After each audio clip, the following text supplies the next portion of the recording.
What does if true mean on the LSAT? That's the subject line of the email. What does if Okay. true mean on the LSAT? I'm going to start by saying it doesn't mean anything different than it means in life or Yeah. in, uh, you know, in life or in the dictionary. But hey guys, this is a really niche question, but I think other listeners might be interested. On LR, strengthen and weaken questions, I always see, quote, if true, and I don't know if I'm understanding the phrase correctly. I got this advice from a friend who tried to explain it. This is probably more suited to pearls versus turds, but I'm not sure. All right, then we have a couple indented paragraphs. This is the advice from a friend.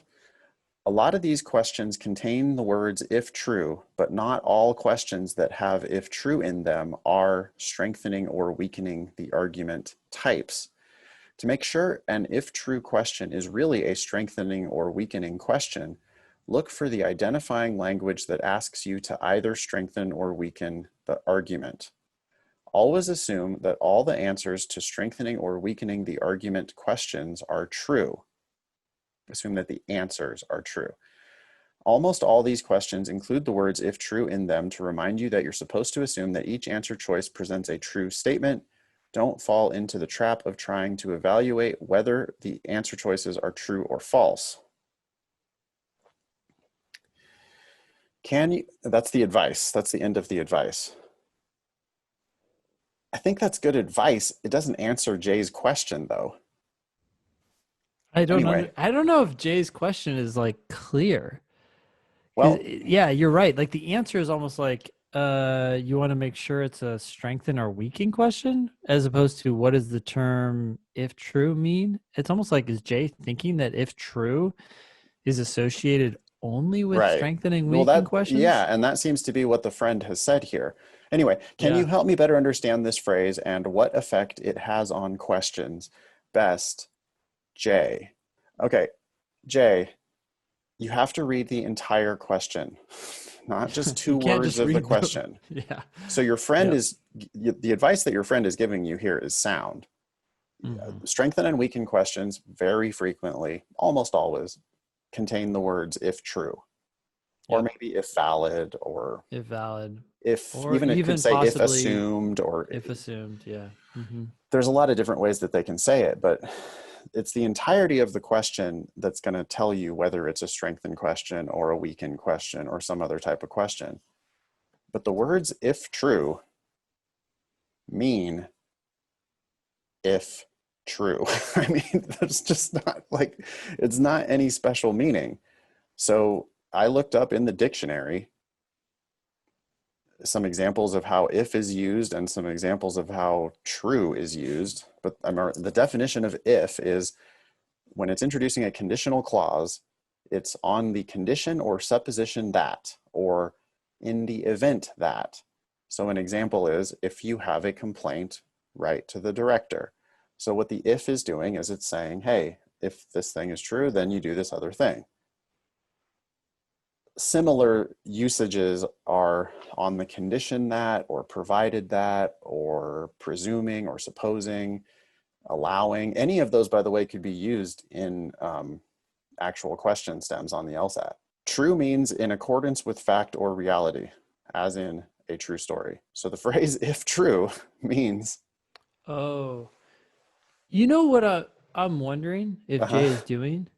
If Jay is saying, "Oh, if this answer is true," and then Jay is trying to figure out whether or not it is true, and maybe Jay's friend picked up on that and was like, "No, no, no, Well, just yeah, assume that the answers are true." no, Jay's, the last bit of advice from Jay's friend is don't fall into the trap of trying to evaluate whether answer choices are true or false.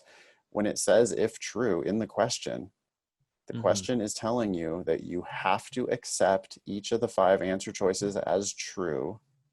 Hmm.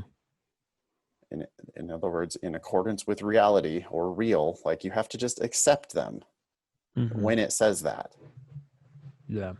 The thing that students miss is that there's two broad types, right? Hmm.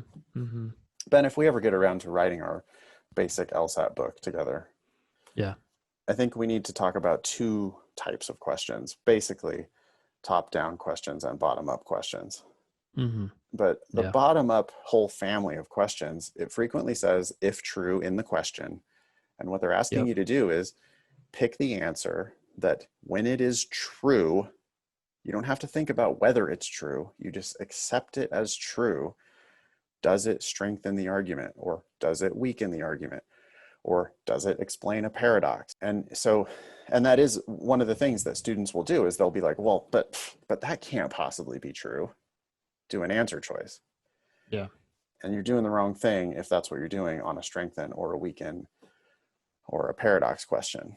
The other entire I agree. different family of questions is top down, where they're saying, based on the information above, which one of the following must be true.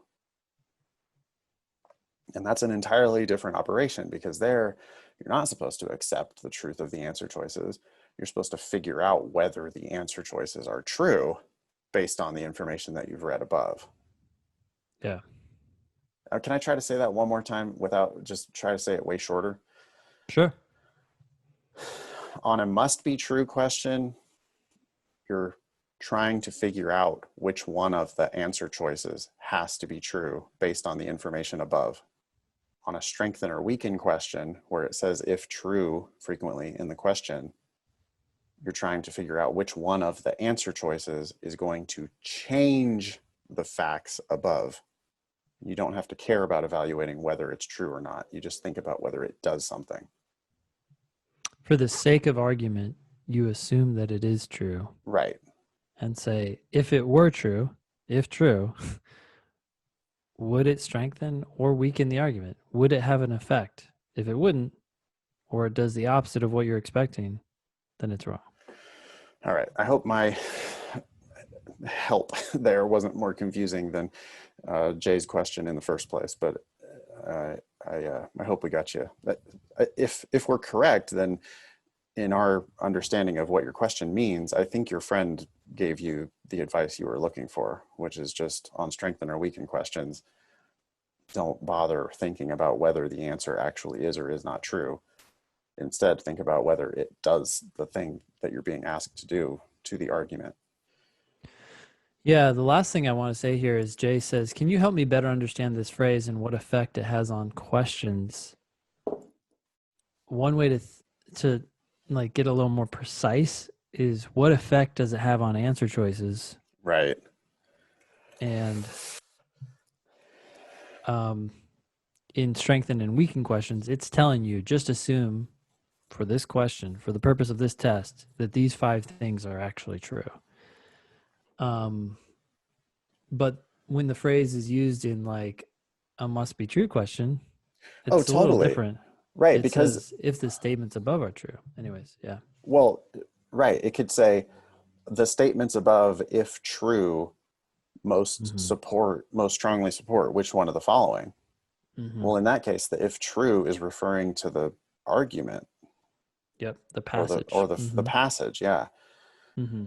If it says which one of the following, if true, would provide the most support for the argument above, then the if true is referring to the answer choices. Mm-hmm. So those are the two main differences, right? On a top-down question, we assume that the passage is true. On a strengthened question, we assume that the answer choices are true. Yeah. That's a better way of saying it. And I'll go back to my initial advice, which is, dude, you have to read the entire question. Like those two words, if true, by themselves, we don't know what they refer to. Yep. Okay.